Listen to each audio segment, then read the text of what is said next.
all in a day's work at Austin Roofing Contractors. The most common roof replacements are composition shingles, and that's what we are discussing today.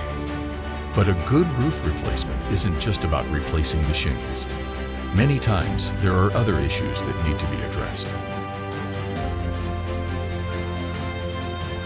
An ice storm created damage to the structure of this roof.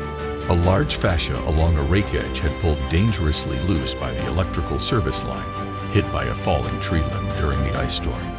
Taking care of this not only meant replacing the fascia but preparing the wood for paint, choosing the colors, in other words, restoring the roof structure before replacing the roof. There were other things that required custom fabrication to construct a new roof that will last.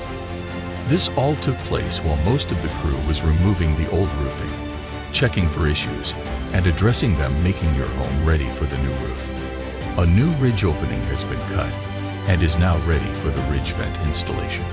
A watertight underlayment plus a watertight roof are both provided as a part of our roofing system, even if the insurance did not include it in your claim. This is an Austin Roofing Contractor standard. At the end of the workday, we make sure every detail has been properly taken care of. Your roof is now protected by our quality assurance and backed by our workmanship guarantee. At Austin Roofing Contractors, we do it right every time.